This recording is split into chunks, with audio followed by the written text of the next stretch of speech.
What is it that draws you to those particular people? Anna Brown, Frank Yang, Rupert Spira, Leo Gura, because they are eccentric would be a polite putting it. Yeah, they are wacky, and I like that. I have never questioned whether Leo is or isn't God. I only push back on when he says, I can literally do this. And I will say, no. Stop right there. If an atheist meets a religious person, they kind of attack. They've built up this whole community around valuing essentially being angry at each other. I think bodybuilders is a good analogy there. They'll say, oh yeah, this is completely natural and you can get here by hard work. Where in reality, they're actually jacked to the tits on steroids. Yep. And so when the message that's going out there is misfiring for people, and it is something that's sort of unattainable. And I think if Frank and Anna could just curve the edge of it a little bit, I think it would actually be a much more effective message. Yeah, I drink green tea. Sometimes that takes me into different dimensions of consciousness. Yeah, that wouldn't fly. Hello to the viewers of the Fakery then. So yes, I'm here with fellow YouTuber Zachary from the channel The Fakery. Zach, thanks for making the time to talk with me, mate. It's a pleasure to meet you. Thank you very much for inviting me. I'm excited for this. I'm not sure what to expect. But, I mean, either. I think that's a cool thing. Normally, I've not really got any kind of specific agenda here. Okay. I just thought it was something kind of cool. I mean, there's definitely plenty for us to talk about, I think. But yeah, let's just go with it and see where it ends up. But I suppose a good place to start with is just for the benefit of my viewers. Just how would you describe what you do on your channel? It's more of a appreciation of vaguely spiritual stuff. We sit around and kind of react to spiritual content on YouTube and other platforms. Sometimes we read things, but that's about it. And is that so? You think of it more of like from the spiritual angle, because I'm coming very much from the kind of psychedelic kind of angle. Mm-hmm. And is that do you have some sort of background there from the spiritual side, or is it that just purely your own interest? I have absolutely no background in spirituality or in psychedelics or any of that stuff. It just sort of kind of became that way. It's really a tea stream. So I started the stream because I used to have tea parties almost every weekend, and then COVID hit. So I wanted to like have some sort of social outlet.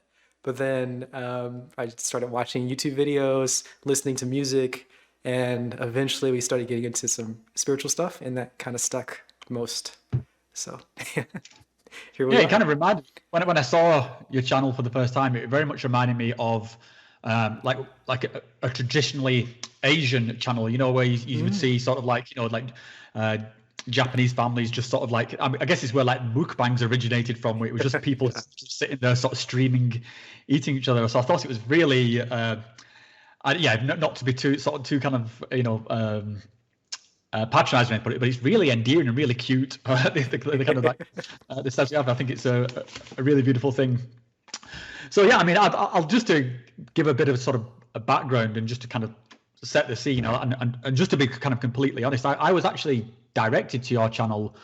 I think it was a few months ago now. It was after I did one of the videos on Leo Gura, and one of my sort of commenters said, check out this guy, he's completely insane, and posted a link to one of your videos.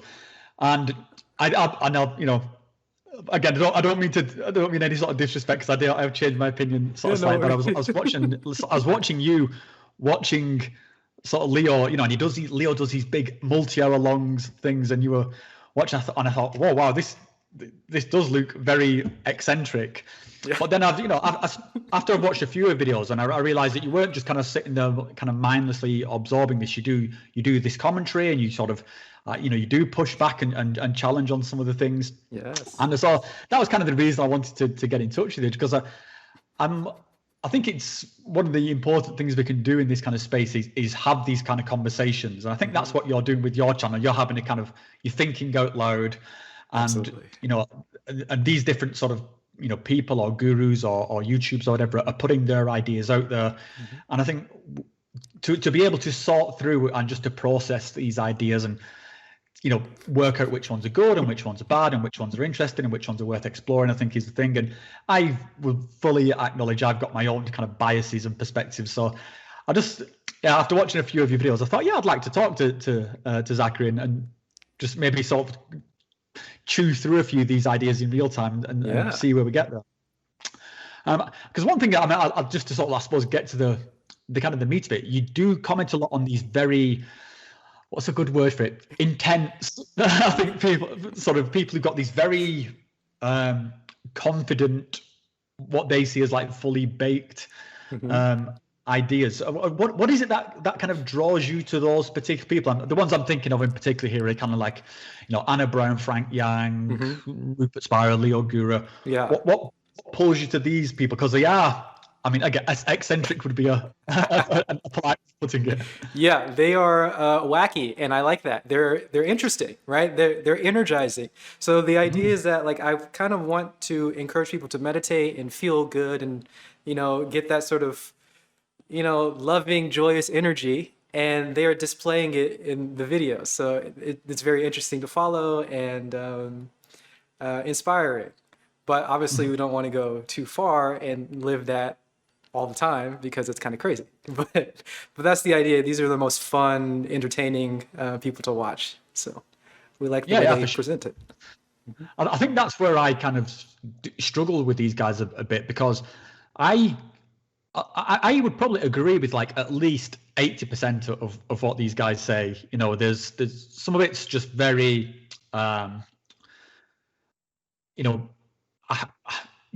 just it's kind of obvious, or it's kind of, I think it's a very clear way of putting it. But then they'll have this last like 10 to 20% where it just kind of pushes me back into sort of my cynical, sort of skeptical way, whereas you seem to be able to pass that out a bit easier than I do. Like, sort of, is that what you say? Actually, your sort of perspective there, that you are just taking the good bits and you could ignore the other bits, or do you have like a methodology there? Yeah. So the idea is that I very early, I guess, in my journey of tea in particular, or spirituality, I guess, broadly, it's more so that I noticed that what I think is important is not the only thing that's important. So I didn't want to limit everything that I absorb and learn to only what I think is valuable. And that sort of loosened my attachment to the sort of, logical or evidence-based kind of things, to be more accepting. And then I found a lot of use in understanding without having that total grip on, rigid logic, sort of evidence-based things. So that allows me to be a little bit more free with the interpretation and not get too caught up when things get really weird and strange. See, I think that's a bit where I guess clash with those guys a little bit, because I would totally agree with what you just said, and I am coming from this kind of psychedelic space, and part of what you have to do when you are in that space, because it is just so weird, is you have to give up a lot of the kind of the logic and stuff, because it just you realize you can't really slot some of these experiences into through a sort of a scientific lens, as it were. And so you do have to open yourself up to a lot of fluffiness and a lot of poetic language and stuff like that. But then what I find with those guys is that they do that bit, but then re-solidify it back into something else. So they will tell you, you've got to let this go. This is nothing. You've got to, everything. And you're like, okay, I'm fine. I'm with you so far. This all sounds good. And then they'll say, because it's actually this. And then so yes. Moves the goalposts around a little bit, and that's what kind of makes me repel against them a little bit. Definitely, and there is something about being presented different ideas. Like I like the idea of getting presented something else, and then like being fluid enough to be able to accept whatever it is they're saying. But it gets really tricky, and this is where it's kind of hard to understand if I'm being overly charitable or not. But sometimes it seems like they're presenting these as truth, right? They're giving us something else which is definitely true, and I don't want something that they're giving me if they think it's true. But sometimes it seems obvious to me that they're not giving me truth. They're giving me a different perspective. They're kind of presenting it as if it's true because they're talking about it in one particular video. But if you watch a lot more different videos, you can kind of see that sometimes they say things that directly contradict. And that seems to me to make it obvious that they're giving lots of different interpretations or options for you to adopt. So that's kind of how I see it. Yeah, I've got zero problem with them with sort of, very out there concepts, and it's one of the kind of, particularly with because I have done a couple of videos around Leo, and the standard pushback I will get there is that someone will say to me, "Oh, when Leo says that he's God, he means this," and I have never questioned whether Leo is or isn't God. His concept of God, I mean, what is God? What my concept of God is. So I have never pushed back. I only push back on when he says, "I can literally do this." Yep. I can literally do that. And I will say, no, stop right there. And then the kind of the problem that, which from what you said later on, was that because they are, a lot of these concepts are going over multi-hour, multi-video time frames,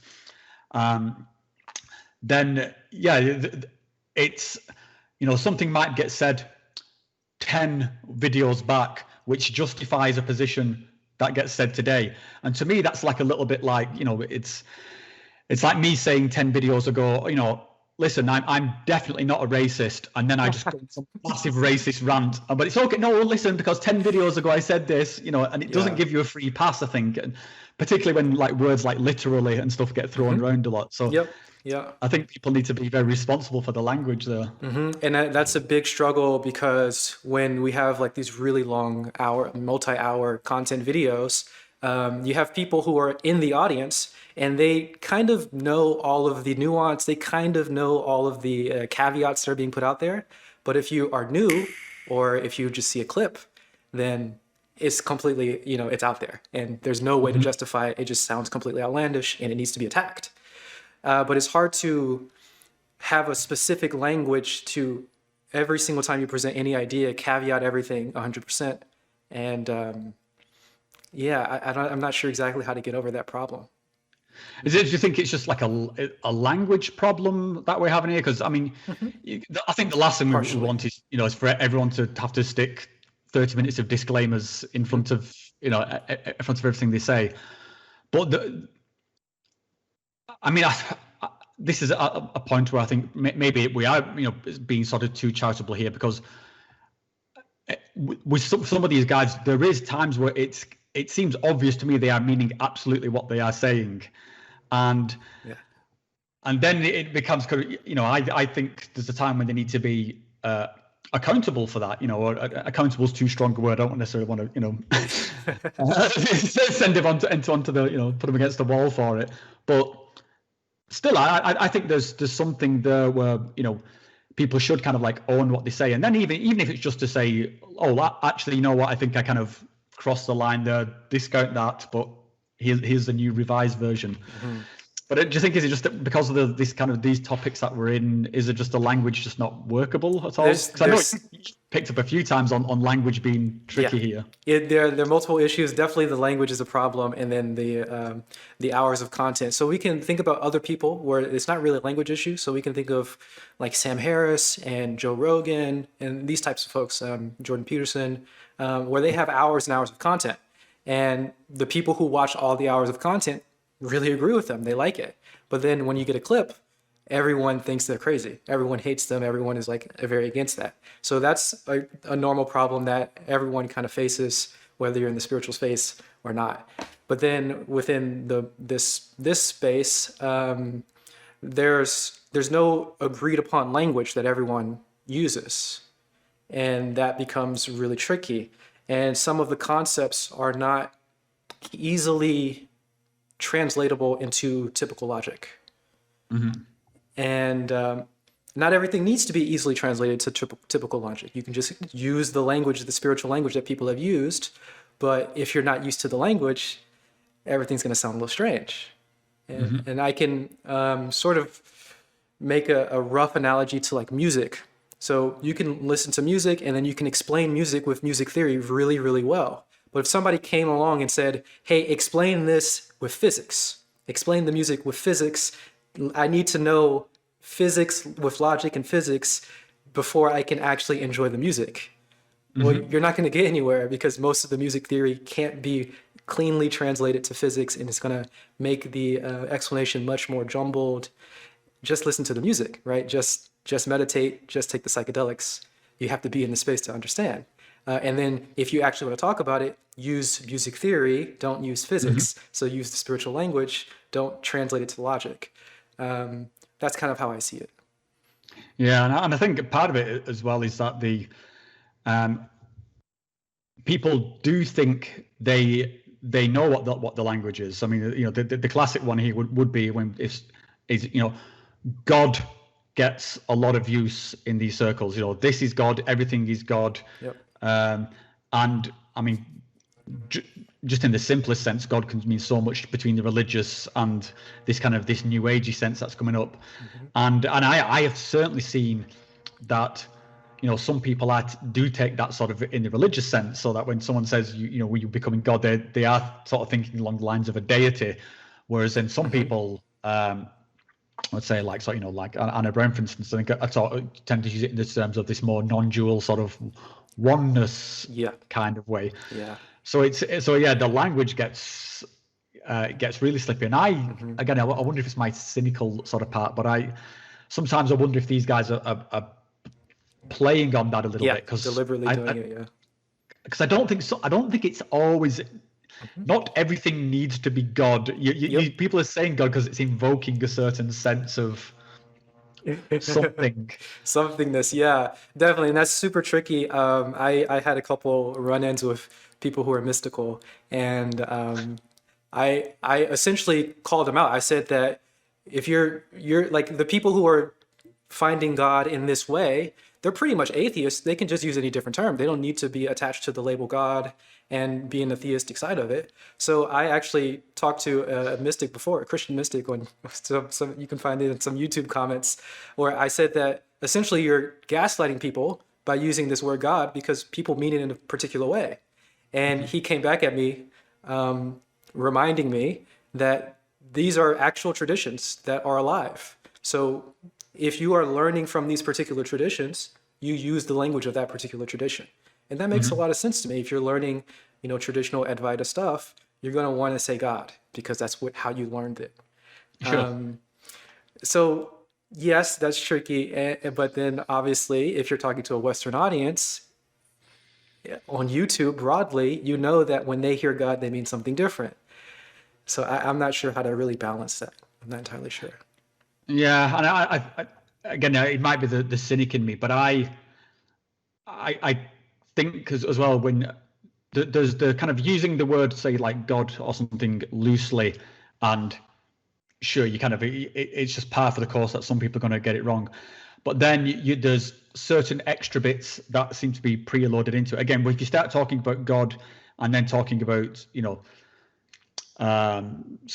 some sort of what would be considered a superpower or some sort of messianic thing to it, then you are just really clearly invoking the religious aspect. And again, and it really does poke people in that way. And the number of kind of comments and stuff that I get where people are, you know, taking this sort of, you know, literally, it does really sort of make you worry about like a sort of this cult mentality sort of springing up, because the language becomes just so loaded and so religious around these guys. Absolutely, yeah. But if we actually look at any mystical tradition and we look at the like Advaita things, they mean God, but they mean, you know, everything, the non-dual reality. We look at Buddhism, they say God occasionally, and they mean that same thing, non-dual reality. It's the same for Sufi, you know, Islamic mystics. If we talk about Christian mystics, they mean God, and they say not this, not this, not this, no, no, no, nothing, nothing, nothing. They don't mean the same God that normal people mean, but they do have this tradition. So it feels a little weird to tell them not to use the word that is actually used in their tradition. But it's tricky. That's tricky. And there's an idea that I've been trying to formulate. So help me out here if I'm. Go for it, man. There's an idea, we like to talk about integration a lot in this type of space. And I think that sometimes we integrate prematurely. So, because we have our normal notion of what God is, And then if you take some psychedelics and you see God, I am God, whatever, and then you mix them, that's a bad thing, because you don't want to mix your current idea of what God is with this direct realization of God. That's a premature sort of integration.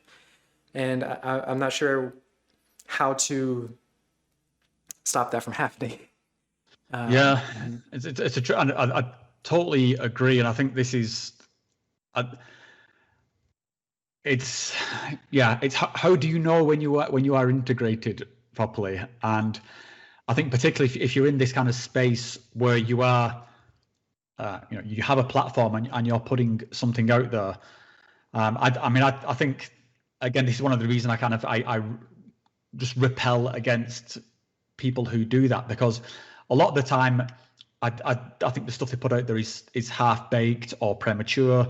And again, it's not necessarily wrong, but there's some sort of element of wrongness in there. And I think because of the nature of doing this and of YouTube and sort of ego and stuff, it's easy to fall into this kind of bullshit trap and just be thinking that you're, oh, actually, I am the Messiah. I am, this is the complete theory. And I have no idea what the sort of the solution there is, other than just don't. I think, or at least I think we need to. I suppose I don't get why people need to be making these grand exclamations. I think the ideas can come out, and the ideas can go into the marketplace of discussion, and it doesn't require the messianic bit or the absolutes that people put around them. I think that's the bit where the kind of like the whole YouTube guru bit kind of really gets on my nerves, because it's the first bit's absolutely fine. It kind of reminds me a lot of, I've talked a little bit about David Icke on my channel, and David Icke, will say, like, there's a problem with the banking system, and I've got, yes, David, I'm with you, and there's the royal family are kind of parasites leeching all the tax money from the UK. David, I'm with you so far, and they're all trans-dimensional lizards. Oh my god! Okay, right. Did we need that last little bit? It was all fine until then, and it's the same with like a lot of like Leos or Annas or anybody's stuff. It's like it's the bit around with and if I talk about Anna Brown for a second, she'll talk a lot about sort of be content within yourself and sort of find, and it's. I'm with you. I am so with you. And then I think the last little sort of spin there of everything is perfect, and it's like, I don't know about that actually. There's a lot of, the universe is not quite perfect. There's a lot of things we do need to put right here. We do need to get off our asses a bit. It's not, if we don't do stuff, then, what about the climate? What about the piles of garbage building up? Like, it's not perfect. So I guess a lot of it comes down to like how practical is some of this stuff. Like, so for perfection, or that notion of everything is perfect, this is one that I like to talk a lot about too, and I like to counter signal when I hear it. But I want to make sure that everyone understands that it's an option and it's a practice. Right? Because we don't want to get into, to go to the opposite extreme where everyone is always discontent. They always want more. They need something else. They go on vacation for the first time in a billion years, and they can't even enjoy their vacation. They're on Instagram, or, they're on their phones or something. And the problem is that they've actually never practiced enjoying anything. Like, you don't know how to enjoy life because you've never done it before. So it is good to take this idea, and practice, like literally sit down and feel that the world is perfect. You can do this, but it's not a fact of the matter necessarily that everything is perfect. It doesn't override anything. It's just a practice that you should try occasionally when you can. That's kind of how I see it. And I think it's good for people who are maybe Olympians with that worldview, presenting it and sharing it with the world. But again, it does get more into that sort of gaslighty territory. If I tell you that everything is perfect and you're like, well, I'm not in that headspace to accept that right now. We have this problem, we have this suffering, this. If you present it as an option, I feel like it's a lot more welcoming and For sure. understandable, right? But definitely you don't want to override other people's actual beliefs and actual feelings, because everything's obviously not perfect for everybody at all times. Um, Yeah, I think I think part of it as well that comes into, I think the projection of these guys. I mean, really, what they, I see this as almost a kind of a spiritual slant on, your kind of cliched Instagram influencer. They are presenting a perfect view. If you look at someone like Frank Yang, he's like, this is a guy who does not see. And don't get me wrong, I like Frank Yang. He's he's a crazy, man. yeah, as a guy, Very, very but energetic. he doesn't look like he's got the issues of your average Joe out anywhere in the world. This is not like he's not dealing with the problems of some guy out who lives in Syria right now. Yep. This is he's living an Instagram influencer lifestyle, and you could say the same about sort of like Leo or Rupert Spira or Anna. They're all. I mean, as this also applies to you and I. We're all kind of leading very privileged lives here, Absolutely. and I think for someone like Frank or Anna, I think that the message is just as good without the gaslighting intensity. In fact, I would find it infinitely more receptive, because again, I can pretty much agree with everything that they say, and all the stuff about being content, and as you're mentioning, being on holiday on Instagram. I was feeling the pains there, because this is me, like, oh God, if I could We've all been there. if I could just turn off my own bullshit and enjoy this holiday. Yeah. And then you need an extra holiday to actually have the holiday. So yeah, I think it's awesome that people like this can exist in the world to sort of promote this kind of message. But I can't help but pine for just a more practical slant on it, I guess.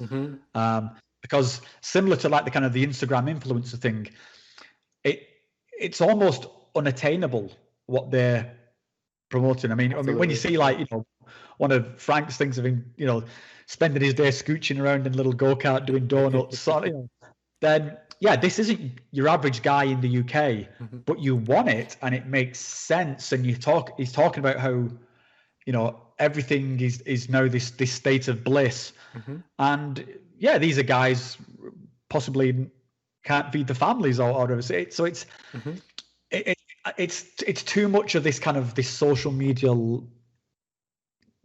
I don't know, this social media sheen on it, I think, which is unnecessary. Yeah.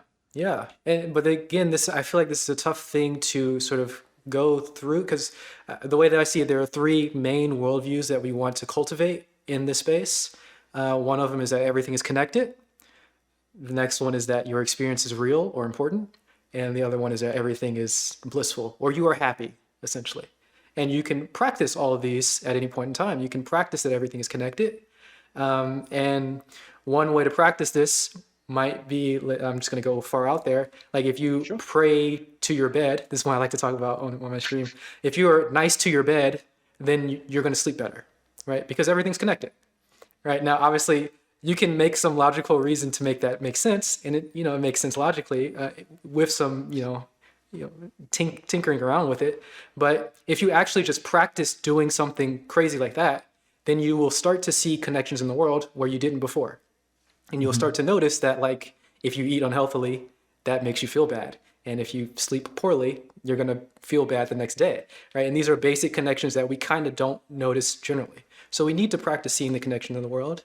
And then, you're experiencing being real, or, my experience is reality is another very common one that people overlook. They don't even look at their own suffering. They have these concepts or these ideas of what happiness means. So if you ask somebody if they're happy and they say, I have a lot of money. Well, no, are you happy? Well, I have a hot girlfriend. No, but are you happy? They don't actually look at their own experience. So you need to cultivate this sort of idea that your experience is real. And then we talked about everything being perfect or everything being bliss. So these are things that people need to practice. And it may be more helpful to just give it as fact. Like just say everything is connected and tell people to start praying and doing magic. it might be more helpful for some people to actually notice that things are connected if they just get it in that way. It might be more helpful for people to understand that their experience matters if they get kicked in the face by some LSD trip or something like that. So yes, it's definitely harmful if you're, gaslighting people into thinking these things, but it's also helpful for some other people. And I'm trying to be here to be an option, a different option, so other people understand and they can choose these different things. But I think there is a place for just giving their worldview wholesale without any of the caveats. But again, it's tricky. I'm not entirely sure. Yeah, I mean, I think the thing you said about being nice to your bed, I thought that was a kind of an interesting thing. I suppose because I mean I think when you say it instantly sounds a little bit sort of strange, but yeah. I mean I think we can all relate to it because I think we know that if you put a bit more effort into your cooking and you make yourself a nice plate of food, then you will have a better experience of that food. And I guess that's probably what's going on here with your sort of tea ceremony. You're making an effort and you're getting something in return. It was probably a lot tastier than my 2-minute tea bag and lots of sugar that I've poured into this brew here. Yeah, I think that's exactly it. Yeah.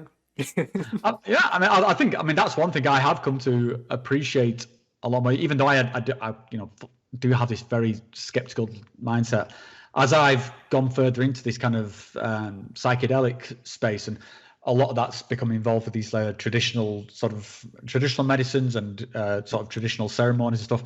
I think there is something to be said for just being able to step back and outsource that bit of yourself to something that you don't you don't have to necessarily understand it. It doesn't necessarily have to make sense, but it means something, and you don't. Again, the something is kind of ineffable almost. Yeah.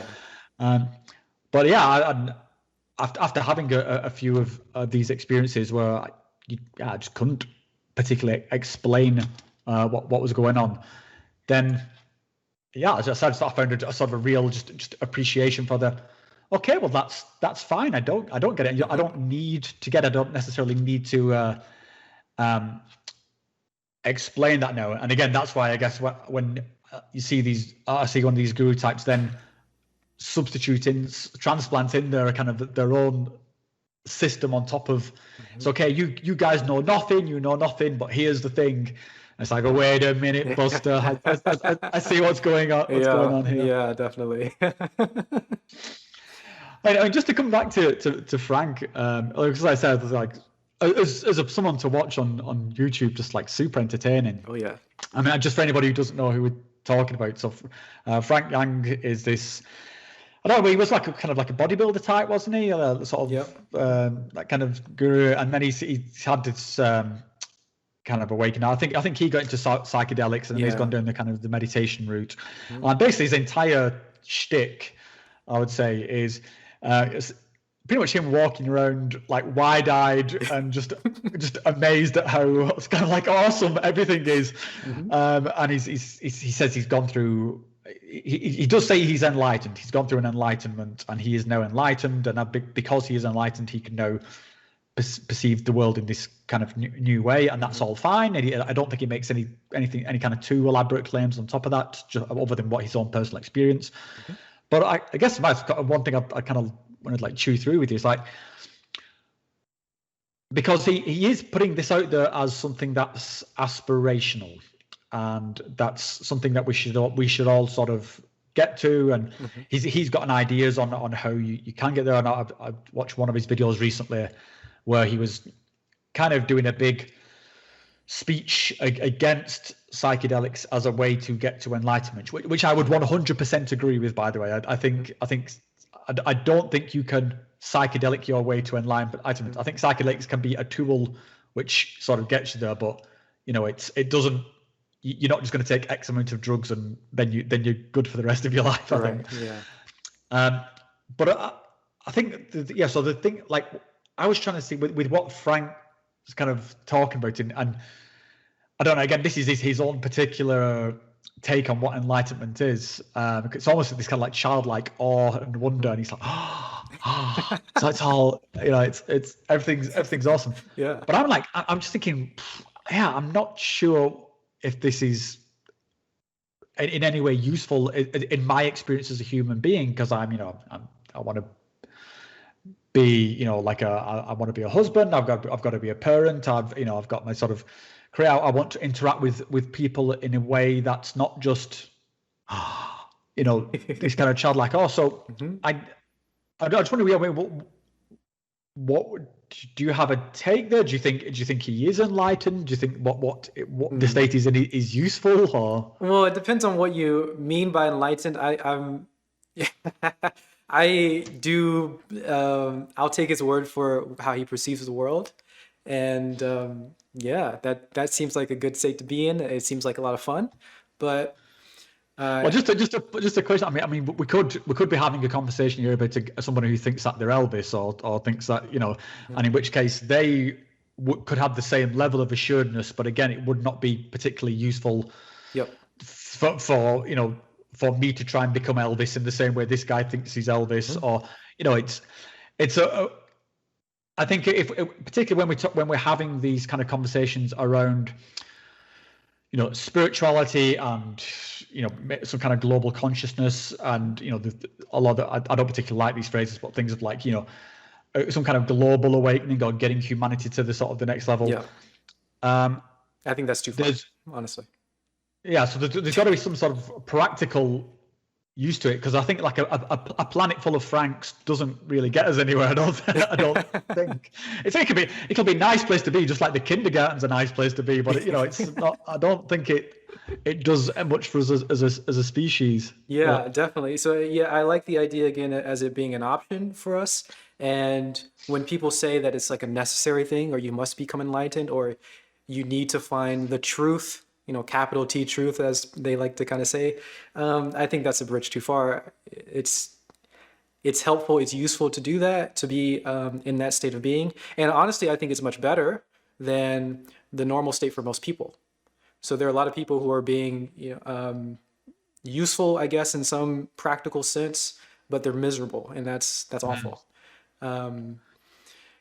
And I'd much rather have a bunch of, there are a bunch of useless people out there in the world, and they're miserable. I'd rather have a bunch of useless, happy people out there in the world. That's just my own take here. Well, I don't know, because then what's the ethical implications? It's almost like, because then if somebody takes advantage of the happy people, then they were like, this is like murdering kittens, then almost.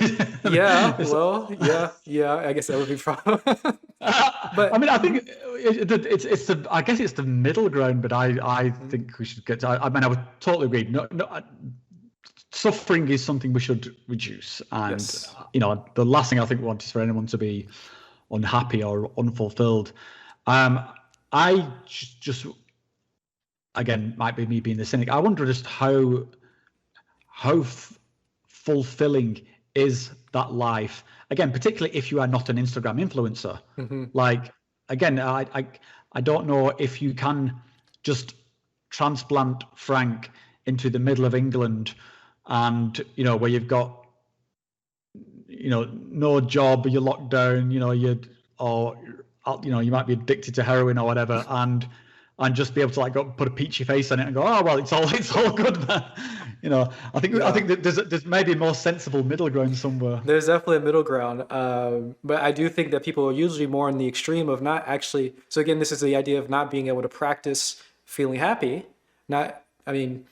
You're expecting to be happy when you get something, and you've never actually enjoyed or learned how to be happy. So I think just having the idea that in order to be happy, you kind of have to practice it. And then we have these Olympians of it, like Frank Yang and Adam Brown, and they're very inspirational. But to be at their level all the time, definitely probably not the best idea. In the same way, you wouldn't want to be like a bodybuilder, like a normal, typical bodybuilder, right? It's inspirational. It's helpful for you to become healthy, but you don't need to do what they're doing completely to be healthy. Yeah. I think we can take it the same way. But of course, as you said, sometimes these guys are saying things like, you must do this, or it is necessary for you to get to the state that they're at. And that is definitely too far. Yeah, and I think bodybuilders are kind of like a good sort of analogy there, because you do get a lot of these bodybuilders who will get into this extreme shape, and then have and they'll say, oh yeah, this is completely natural and you can get here by hard work. Where in reality they're absolutely jacked to the tits on steroids. Yep. And so when the message that's going out there is a kind of it's misfiring for people, and it could, because it is something that's sort of unattainable. And I think if Frank and Anna could just curve the edge of it a little bit, I think it would actually be a much more effective message, because it does seem like it's the equivalent to like the steroided bodybuilder, in my opinion. It's not. And I've no idea what these guys are like when the camera's off. They might be, have as many issues as what the rest of us do. Yeah, I also have the opposite sort of criticism for the opposite end of the spectrum. So I like to watch a lot of atheist and sort of rational videos. I used to be a big part of that scene. Richard Dawkins, Sam Harris, Matt Dillahunty. We've been watching a lot of recently, some of the atheist experience, and kind of revisiting that recently, I'm noticing that there's almost a conflation with rationality and just pure anger all the time, and deep frustration with not understanding other people's worldviews. And when I go to different discords and talk to people, I can see that people have picked this up. So whenever they meet somebody who they don't quite understand, or if an atheist meets a religious person, they kind of attack. And they've built up this whole community around valuing essentially being angry at each other. And I think that's also destructive. I'm not sure if more or less. I don't know if we need to necessarily compare it, but that's a similar problem, but in the opposite valence. Yeah, I think I was big into that sort of atheist community when it was all kicking off, when sort of like God delusion was coming out, and I was absolutely militant with it. I used to go hunting for like Jehovah's Witnesses to sort of I knew the Bible backwards and forwards, and so I used to really identify with guys like Matt Dillahunty, and I think part of what happened with that whole atheist thing is that I think the thing that it was butting heads against was such a titan at the time. Like the organized religion was such a titan that it almost sort of selected, like evolutionary selected for a group of need to win, super argumentative people to be able to smash that sort of wall down. And then you get you guys like sort of Richard Dawkins and Matt Dillahunty sort of becoming the sort of spearhead of things, because they were so precise with their logic to be able to bash against sort of the dreadnought of religion. And I think in that regard it's kind of successful, and I'm glad to sort of see religion take its place as a spiritual thing rather than this kind of this absolute thing. And I think Richard Dawkins gets a lot of grief, but again, for someone prepared to stand up and do that job, there wasn't a lot of room for nuance in when you're talking about some of these guys who's clashing around. Then you do have to be a kind of a sledgehammer, and so I can kind of forgive Dawkins, particularly since he just kind of appeared for that spike and now he's kind of really shuffled off to be like an old dude. But Matt Dillahunty, he pops up a few times and I watch his stuff and I think, oh, Matt, do you have to be so like obtuse, dude? Yeah. And I've even contemplated calling into the atheist experience a few times because obviously there are every so often there is somebody who phones in from the psychedelic angle, and he'll just like bulldoze them down. And Conor Murphy has he called I've seen it. It was bad, but I don't think. I mean, Conor is definitely one of the guys who's got that premature integration thing going on. Yeah, he is like. I mean, that guy's not even in the oven yet. He's still in the mixing bowl. He's still the cookie dough. He's not even baked, anywhere near baked. So yeah, I mean, I hope he'll get his stuff together. But when I saw him sort of called in, and I mean, I don't think Conor had his argument together. But even then, towards the end, I was thinking Matt was just being a bit of an arse with him. He just wasn't really entertaining the sort of. Yeah, he was just looking for a way to sort of win, and I think that's the kind of the problem I see with that particular kind of like atheistic community. But I mean, I think the problem with what's particularly what comes out of the atheist experience, it doesn't seem to allow much for this idea of spirituality. They always try and wing it towards this kind of, does God exist? And it's like, well, okay, we can, grant that, for this conversation, like maybe God doesn't, there is no such thing as God in that kind of Christian sense. But there is I think, spirituality is a real thing. We do have this kind of spiritual need. That's why people go to these God ideas into these religious ideas in the first place. So if we're going to throw away the religious aspect, then how are you going to fill that hole?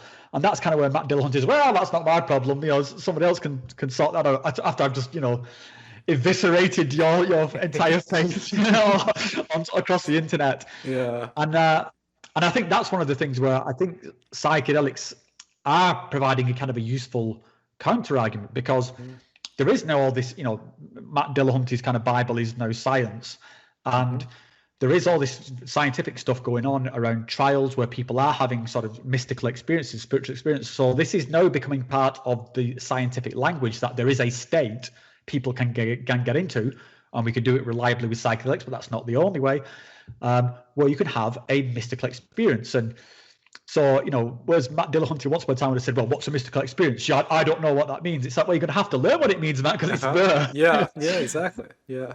Have you ever had any of those kind of experiences yourself? Or? Never touched the substance, but always tongue. And that's a really tough one, because of course he's going to be, for these type of people, anytime you talk about a mystical experience, they're going to want you to translate it to logic. And, I guess maybe when we get the scientific language, maybe when we get this neuroscience down, maybe people will start to understand. But I don't even think that, I think it's, maybe I'm putting too much judgment here, but we can explain logically or, with the science why things are good for you. And that doesn't convince everybody, right? I can explain to everybody the science why going to sleep for 9 hours every single night at the same time is healthy. And most people aren't going to follow it. So even if we get some science of meditation or science of mystical experiences, I don't know if it's actually going to be helpful. And this is kind of why we get to the idea of like, go beyond your concepts, drop your concepts, look at your direct experience. Your direct experience is real, right? This is how the spiritual community talks about it. The direct experience is reality. Now, I think it's a good practice, but it's sort of to help balance out. You have your concepts generally above your direct experience, and then you practice your direct experience above your concepts, and hopefully they even out at some point. Do you like good energy? Like, comment, and subscribe for more. Yeah, I think a good example here is love and relationships. I can say to anyone, I love my wife and I love my kids, and no further explanation required. Yep. But that, no amount of heart rate monitors or hormone indicators will explain that. Even between two human beings, I can tell you've got an idea what I'm talking about, but you still don't know how I feel towards my wife. You know how you might feel to somebody else, but we can take each other's kind of word for it and be on the same page. And I think that's where we have to sort of get to with this, like with mystical or spiritual experience. There's just times when I'm sitting there and I've been on a retreat or been with my wife, and then, whoa, I am having a mystical experience right now. And I mean, it doesn't require any sort of further explanation beyond that. She gets what I'm talking about, and I think that's the kind of where the skeptics are gonna have to catch up a little bit, because it is kind of fluffy and it is very personal, but it's definitely there. And I think just one thing that you mentioned earlier around the sort of like direct experience is real, and I think this is another bit where it gets tricky, because for sure direct experience is real. I mean, I'm kind of from the perspective that as far as I'm concerned, it's the only thing that's real. I mean, this is all I've got, and this is why I'm interested in making this experience as good as it can be with as little suffering. I want this to be the best human experience it could be, because it's as far as I know, it's all I've got. And if there's some afterlife or parallel dimensions, and that's going to happen anyway or afterwards, but I'll just focus on this. But I suppose then the trick is that direct experience is not necessarily true. It's not. Yes. And it can be tricky. And I think that's particularly with psychedelics, this is where people get concerned, because here in that space, you are shown the weirdest, strangest possible things possible. And if you come at it from this mindset of this is true, oh, actually, I am the Messiah. Not that I am one and that we are all one and that I'm feeling solid, but I am literally something beyond, then it gets very messy. And I've seen people on retreats have all sorts of ideas that, you know, that they've been seeing like a literal vision of the future, and that it's, you know, and I'm always kind of like, no, look for the meaning. Don't look for the absolute truth in these things. Yeah, I mean, you can see your past lives and purge all your karma and all this other stuff, and it's like, yeah, okay, use all the fancy language if you want, but that you don't, if you're trying to scientifically verify it, this is how I see it, if you're trying to scientifically verify it, you've conflated the idea of scientific truth and whatever this truth is that we're referring to over here. And I think that's a premature integration. And I mean, it's kind of hard because we're using the word true, and there's a bit of a stickiness to truth. If somebody says it's true, they think that it means true in the normal way that we mean true, and it's true at all times, and it's verifiable, and so on and so forth. I do think we need to have a split for the usage of that term, or to have some sort of clarification on what that means. It's not the same truth as scientific truth. But obviously, even just saying that, a lot of people are going to say, well, if it's not scientific truth, then it's not valuable. And I don't know how to get around that. But if people think it's really true and they conflate it with scientific truth, they think it's valuable. There's nobody here and there's nothing to do. It's hard to explain that scientific truth is not the only thing that's valuable. Yeah, I think the way I try and sort of navigate around that is that I think there's, it's not a kind of a perfect sort of navigation tool by any means, but I kind of go on, particularly when I'm talking about personal experience, like there's what is causing this, you know, again, if we talk about something like psychedelics, like is this direct intervention by the creator of the universe? Is this a portal that's been opened up in my brain? Is this aliens? Is this just purely just drugs? Is this nothing else? You know, and my honest answer is like, I don't care. It doesn't make a difference. And I think this is what I like about, you know, when people talk about sort of being content with what you have. It's like the experience that I have had is the experience I have had. I cannot unexperience it. It was, you know, in many cases, some of the most significant experiences I've ever had. If you present me the absolute undisputed truth tomorrow that the cause of this experience was the Christian God that I do not believe in, or that it was just simply, you know, neurotransmitter acting, I just don't care. What difference does it make? Yeah.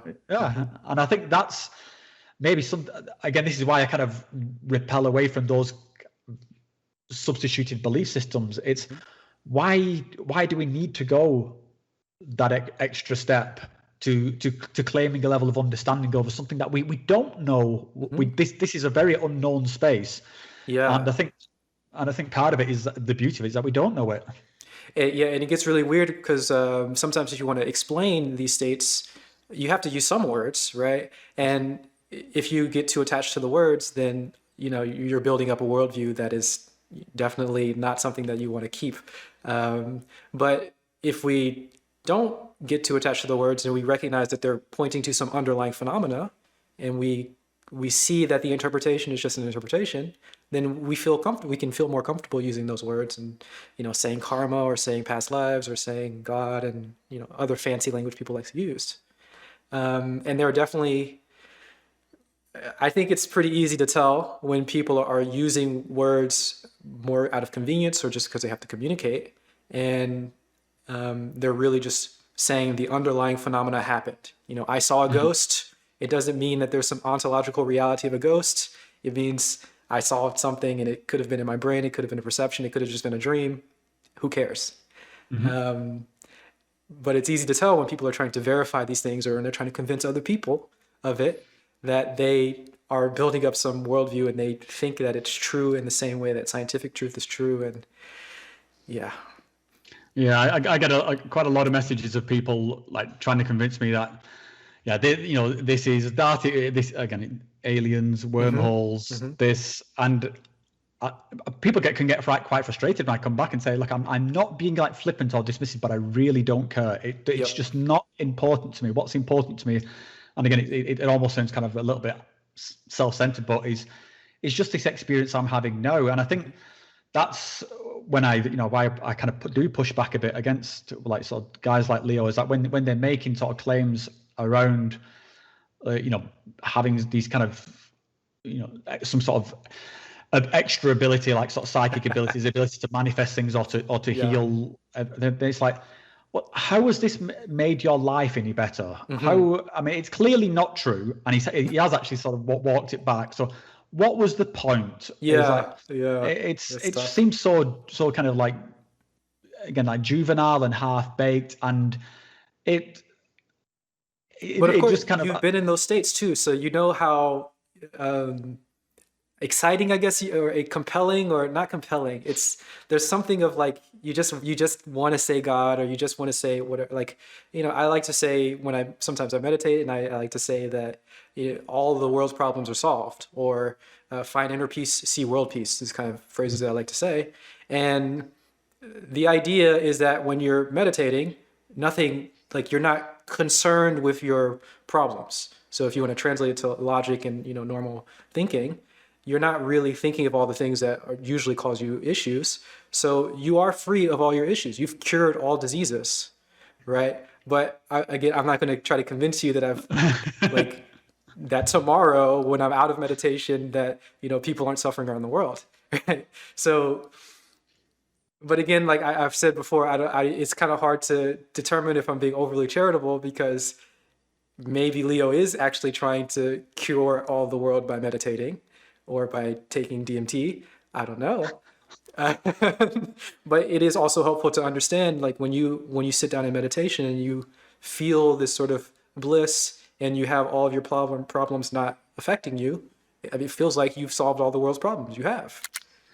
Yeah, I think it's, again, I don't think there's like a perfect answer here, but I do feel like you have to sort of push that responsibility, back onto them a little bit. And so, I mean, like an example here would be like, if there was someone who was sort of starting out on their bodybuilding journey, and they were like, very, very skinny, and they did a sort of a thing of them in the gym lifting a few things, and then they were saying, like, at the end of it, like, done, like, this is it. I'm like this, and you would be like, dude, this is kind of delusional, and it would be funny. It would be almost like watching like American Idol or something, where you see the person who cannot sing at all and just thinks they can, and just and we have this kind of vicarious cringe on their behalf, like, oh God, but it's again, it's kind of like garbage entertainment, but we feel that. But then when you've got something like that's on the one hand where you're almost looking at something kind of absurd happening. But then when you're looking at someone again, like say Leo, or like Connor's a good example, because Connor's come from a completely different world, got a huge following, and then suddenly he's now starts saying, I can get you enlightened in 2 weeks, and undoubtedly, although I've not heard the specifics of it, I'm pretty sure that his path in enlightenment was just drink lots of homemade ayahuasca. So now there's a kind of thing where you kind of go like, whoa, hold on, dude, this is there's a point where you can just speak out loud and speak your wishes, and then there's a point where, like, no, that's you've got more responsibility here. And it is unfair in a way, because when you have had your worldview just radically shifted, like what's clearly happened to someone like Connor Murphy, and I've been in those states, but then I think there is a kind of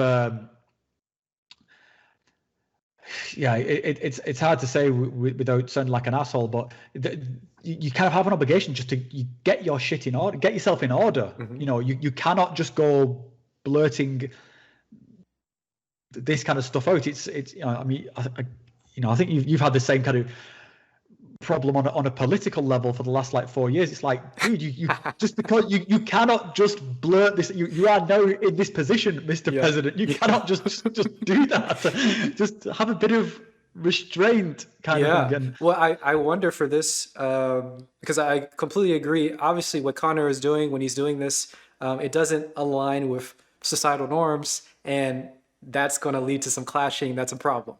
But is it the individual responsibility for him? Obviously, if we're talking to him, he needs to change. But if we're talking to sort of a public space, should we allow for people to have different worldviews?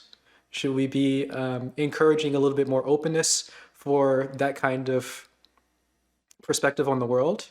And might it be helpful to notice that might be, like, again, if we take out the societal aspect of it, a person who's in a typical mindset and then a person who has radically shifted into this weird, I am God mindset, which one's more pleasant?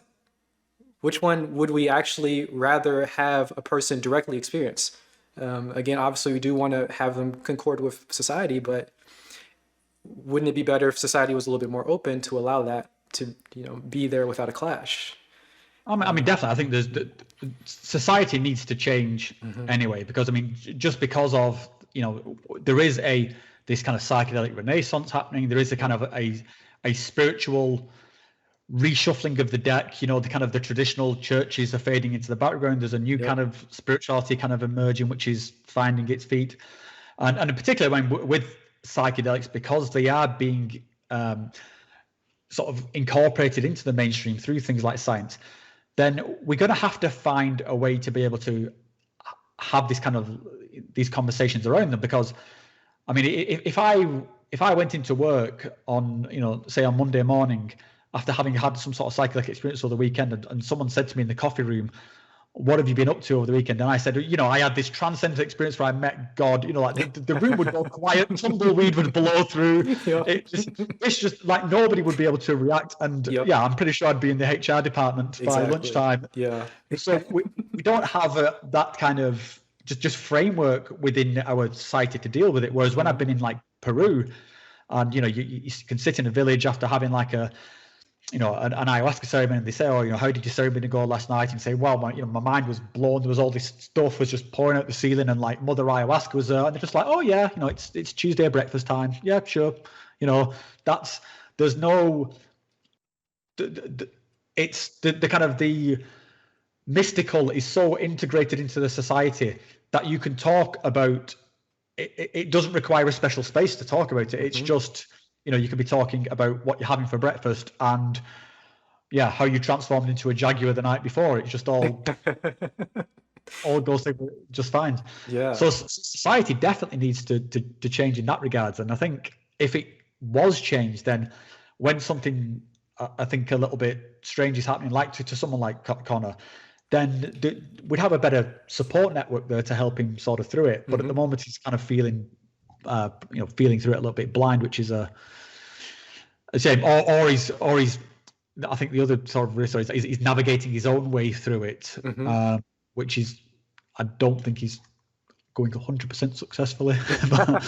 Oh, and I have another thing about Connor. This is definitely going to be overly charitable, so don't take it as true. But maybe for somebody like him in the future, I think it is helpful to speak in the language of the audience, right? So he's speaking YouTube, right? He's speaking the language of YouTube. His videos are crazy and they're super entertaining, and he's erratic and they're awesome in that they're entertaining in that way.